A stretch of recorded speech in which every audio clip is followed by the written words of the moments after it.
ഈ മഹിത നേതാവ് ചെയ്ത ഒരു പണിയുണ്ട്. ഇരുന്ന സദസ്സിൽ നിന്ന് മറ്റുള്ളവരുടെ മുമ്പിൽ നിന്ന് ചാടി എഴുന്നേറ്റുകൊണ്ട് ഈ മുതലാളിമാരുടെ നടുത്തളത്തിലൂടെ നടന്നിറങ്ങിയിട്ട് തപ്പിത്തടഞ്ഞുകൊണ്ട് കടന്നു വരുന്ന അബ്ദുല്ലാഹിബ്നു ഉമ്മി മക്തൂമിന്റെ കൈ പിടിച്ചുകൊണ്ട് തിരുസന്നിധാനത്തിന്റെ മുമ്പിലേക്ക് കൊണ്ടു ചെന്നിട്ട് നബിത്തങ്ങൾ ഇരിക്കുന്ന ഭാഗത്ത് അവിടത്തെ ശറഫാക്കപ്പെട്ട തോളിലിട്ടിരുന്ന മഹിതമായ തട്ടമെടുത്ത് വിരിച്ചു കൊടുത്തിട്ട് അവിടെ ഇരുന്ന മുതലാളിമാർക്ക് പോലും, അവിടെ ഇരുന്ന നൂറുകണക്കിന് വരുന്ന അനുയായികൾക്ക് പോലും മാനവന്റെ മനുഷ്യരുടെ പാവങ്ങൾ, മനുഷ്യരുടെ കൂട്ടത്തിലുള്ള പാവങ്ങൾ, നിരാലംബർ, അനാഥർ, വിധവർ, ആർക്കും വേണ്ടാത്ത മഹാരോഗികളായ പച്ചപ്പാവങ്ങൾ, സമൂഹം വിലകൽപ്പിക്കാത്തവർ, അവരുടെ സ്ഥാനം എന്തെന്ന് പഠിപ്പിച്ചു കൊടുത്തുകൊണ്ട് ഈ കൺകുരനായ അബ്ദുല്ലാഹിബ്നു ഉമ്മി മക്തൂമിനെ അവിടത്തെ ശറഫാക്കപ്പെട്ട തട്ടം വിരിച്ചു കൊടുത്തിട്ട് അതിൽ പിടിച്ചിരുത്തിക്കൊണ്ട് ലോകത്ത് പാവപ്പെട്ടവന്റെ സ്ഥാനം പഠിപ്പിച്ച നേതാവ് നബി മുഹമ്മദ് റസൂലുള്ളാഹി സ്വല്ലല്ലാഹു അലൈഹി വസല്ലം. ഇങ്ങനെ പറഞ്ഞാൽ ഒരുപാട് നബിത്തങ്ങളെ പറയാൻ. വഴിയരികൾ ഒരാവശ്യവുമില്ലാതെ പുൽച്ചെടിയുടെ തലപ്പ് പറിച്ചുകൊണ്ടിരുന്ന അനുയായിയുടെ മുമ്പിലേക്ക് ചെന്നിട്ട് സ്വഹാബത്തെന്ന് നമ്മൾ വിളിക്കുന്ന മറ്റുള്ള വിദ്യാർത്ഥികൾ മനസ്സിലാക്കാനാണ് ഞാൻ അനുചരൻ എന്ന് പറയുന്നത്. സ്വഹാബ, ആ സ്വഹാബാക്കളാണ് നബിത്തങ്ങളുടെ അനുചരന്മാർ. 1,24,000-ത്തിലധികം പേരുണ്ടായിരുന്നു. നബിത്തങ്ങൾ ഈ ലോകത്ത് നിന്ന് 63 സംവത്സര കാലത്തെ ജീവിതത്തിന് പരിസമാപ്തി കുറിച്ചുകൊണ്ട് മക്കയെയും മദീനയെയും ഒരുപോലെ കരയിപ്പിച്ചുകൊണ്ട് ഈ ലോകത്ത് നിന്ന് വിട പറയുമ്പോ ആ നബിത്തങ്ങളെ പകർത്തിയെടുത്ത 1,24,000-ത്തിലധികം വരുന്ന കോപ്പികൾ ഈ ഭൂമിയിലുണ്ടായിരുന്നു. അവരാണ് അനുചരന്മാർ, അവരാണ് സ്വഹാബത്തുൽ കിറാമ.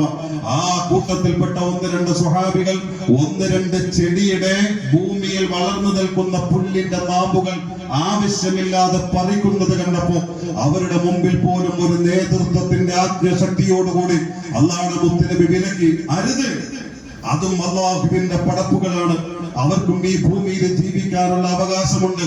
ഒരൊറ്റ സസ്യലതാദികളെ പോലും അകാരണമായി പറിച്ചു നോവിക്കാൻ പാടില്ല.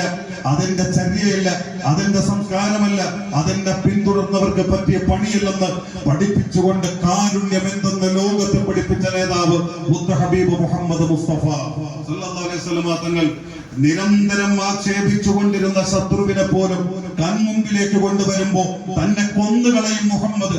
കാരണം അതിനു മാത്രം മുഹമ്മദിനോട് ഞാൻ അനാദരവിന്റെ വാക്കുകളെ എന്റെ നാവ് കൊണ്ട് വിശലിപ്തമായി നിർഗളിച്ചു കളഞ്ഞു എന്ന മുൻവിധിയോടുകൂടി നബിത്തങ്ങൾ കൊന്നുകളയുമെന്നുള്ള പ്രതീക്ഷയിൽ തലനീട്ടിയിരുന്ന ശത്രുവിനോട് പോലും സ്നേഹത്തോടെ പെരുമാറുന്ന പെരുമാറ്റം കണ്ടപ്പോ എനിക്ക് ഈ മതം വേണം, എനിക്ക് ഈ മുഹമ്മദ് നബിയെ പിന്തുടരണം, ആ കാൽച്ചുവട്ടിൽ എന്റെ ജീവിതത്തെ സമർപ്പിക്കണമെന്ന് ചിന്തിച്ച 1-2 പേരല്ല.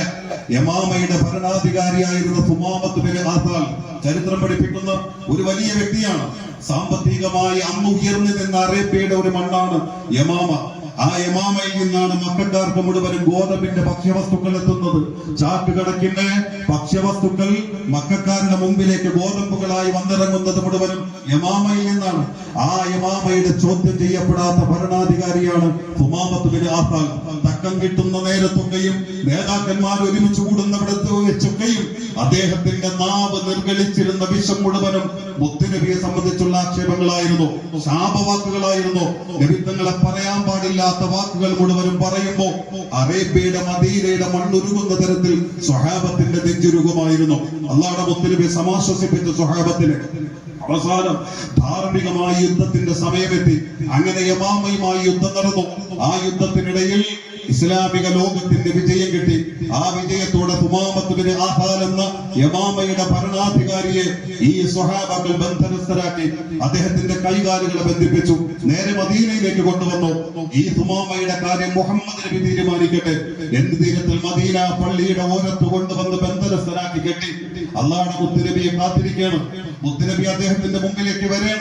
നബിത്തങ്ങൾ വരുമ്പോ തന്നെ സുമാമത്ത് ബിൻ ആസാൽ ചിന്തിച്ചു, വർഷങ്ങളോളം എന്റെ നാവ് കൊണ്ട് മുഹമ്മദ് നബി ഞാൻ ആക്ഷേപിച്ചു, അതുകൊണ്ട് തന്നെ മുഹമ്മദ് നബിക്ക് ഇനി ഒന്നും എന്നോട് പറയാനില്ല. എന്റെ കടുത്തു വെട്ടാനുള്ള ആഹ്വാനമായിരിക്കും. അങ്ങക്ക് വേണ്ടി ജീവൻ തന്നെ സമർപ്പിക്കാൻ വേണ്ടി നിൽക്കുന്ന ഈ അനുചരന്മാരുടെ മുമ്പിൽ വെച്ച് മുഹമ്മദ് നബിക്ക് പറയാനുണ്ടാവുക എന്ന തരത്തിൽ മരണം മനസ്സുകൊണ്ട് ഭരിച്ചുകൊണ്ട് തലനീട്ടി കൊടുത്തുകൊണ്ട് അതിനല്ലാതെ വേറെ ഗത്യന്തരമില്ല, മാർഗമില്ല. അങ്ങനെ കാത്തിരിക്കുന്ന സുമാമത്ത് ബിൻ ആസാലിന്റെ മുമ്പിലേക്ക് വന്ന മുത്തുനബി സ്വല്ലല്ലാഹു അലൈഹി വസല്ലം അദ്ദേഹത്തിന്റെ മുമ്പിൽ ഇരിക്കുകയാണ്. അദ്ദേഹത്തിന്റെ മുഖത്തേക്ക് നോക്കണം. ഈ നോട്ടം കാണുമ്പോൾ തന്നെ അത്ഭുതപ്പെടണം. ഇതാണോ മുഹമ്മദ്? ഇതാണോ മുഹമ്മദിന്റെ പെരുമാറ്റം? നബി തങ്ങൾ പുഞ്ചിരിച്ചുകൊണ്ട് സുമാമത്ത് ബിൻ ആസാലിനോട് ചോദിച്ചത്, വർഷങ്ങളായി എന്നെ ആക്ഷേപിച്ചില്ലേ സുമാമ, അതുകൊണ്ട് നിനക്ക് ഞാൻ തിരിച്ച് പ്രതിക്രിയ നടത്തുകയാണെന്നല്ല. സുമാമത്ത് ബിൻ ആസാലിനോട് ചോദിച്ചത്, മുഖമാകെ മ്ലാനമായിരിക്കുന്നു, കണ്ണുകളൊക്കെ കുഴിഞ്ഞിരിക്കുന്നു, മുഖമാകെ വാടിയിരിക്കുന്നു, സുമാമാക്ക് ഇവര് ഭക്ഷണം തന്നില്ലേ? ഇത് കേട്ടപാടെ സുമാമത്ത് ബിൻ ആസാൽ എന്ന യമാമയുടെ ഭരണാധികാരിക്ക് സങ്കടം വന്നു. നബി സല്ലല്ലാഹു അലൈഹി വസല്ലമ തങ്ങളുടെ വാക്ക് കേട്ട് കരയാനല്ലാതെ കഴിഞ്ഞില്ല. മറുപടിയൊന്നും പറയാൻ കഴിയാതെ വിതുമ്പിക്കൊണ്ടിരിക്കുന്ന ആ നേതാവിന് മുത്ത് റസൂലുള്ളാഹി ഒന്ന് തലോടി. എന്നിട്ട് എഴുന്നേറ്റുകൊണ്ട് അനുചരന്മാരോട് പറഞ്ഞു, സുമാമയുടെ കെട്ട് കെട്ടാൻ, കൈ കെട്ടാൻ, കാല് കെട്ടാൻ നിങ്ങളോട് ആര് പറഞ്ഞു? മുഹമ്മദ് നബി പറഞ്ഞു. പെട്ടെന്ന് കാലുകളുടെ കെട്ടടിക്കുക, കൈയുടെ കെട്ടടിക്കുക, എന്നിട്ട് അദ്ദേഹത്തെ സ്വതന്ത്രനാക്കുക. സുമാമത്ത് ബിൻ ആസാലിന്റെ കെട്ടുകൾ അടിക്കുമ്പോൾ ഒരക്ഷരം പോലും ഉച്ചരിക്കാൻ കഴിയാതെ കുറ്റബോധം കൊണ്ട് മനസ്സും വപസ്സും ഒരുപോലെ നിറഞ്ഞുപോയ സുമാമത്ത് ബിൻ ആസാൽ എന്ന യമാമയുടെ ഭരണാധികാരി ആ കാൽച്ചുവട്ടിലേക്ക് വീണ് പൊട്ടിക്കരഞ്ഞു. മുത്തുനബി എഴുന്നേൽപ്പിച്ചു, തലോടി. എന്നിട്ട് പറഞ്ഞ, സുമാമയ്ക്ക് ഭക്ഷണം വേണോ? മദീനക്കാരൊരുക്കി തരും. വെള്ളം വേണോ? മദീനക്കാരൊരുക്കി തരും. സുമാമയ്ക്ക് സ്വതന്ത്രമായി തിരിച്ചു പോകാം. എന്റെ കൂടെ കൂടണമെങ്കിൽ കൂടാം, അതല്ലെങ്കിൽ സ്വതന്ത്രമായി തിരിച്ചു പോകാം. ഈ വാക്ക് കേട്ടുകൊണ്ട് ആ മുഖത്ത് നോക്കി സുമാമത്ത് ബിൻ ആസാൽ പറഞ്ഞ ഒരു വാക്കുണ്ട്, മുഹമ്മദ് നബിയെ, ഈ അനുഗ്രഹീത നേതൃത്വത്തിന്റെ പുഞ്ചിരിക്കുന്ന ഈ സുന്ദര വദനം കളഞ്ഞിട്ട് സുമാമയ്ക്ക് എന്ത് അധികാരം? സുമാമ വേറെവിടെ പോകാനാണ്?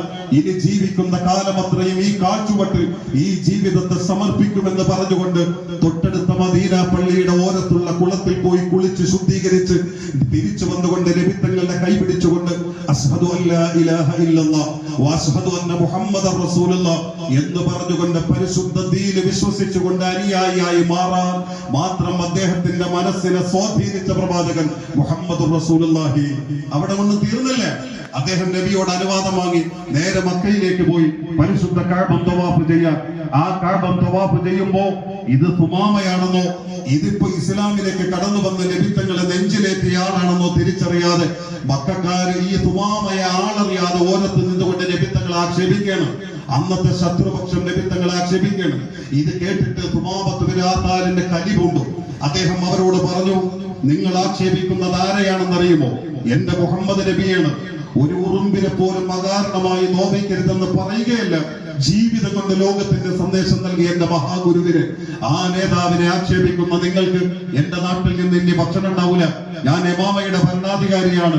യമാമയിൽ നിന്നാണ് നിങ്ങൾക്കുള്ള ഗോതമ്പിന്റെ ഭക്ഷ്യവിത്തുകൾ എത്തുന്നത്. ആ ഭക്ഷ്യധാന്യങ്ങളെ ഇനി ഈ സുമാമയിൽ നിന്നോ യമാമയിൽ നിന്നോ നിങ്ങൾ പ്രതീക്ഷിക്കണ്ട എന്ന് പറഞ്ഞുകൊണ്ട്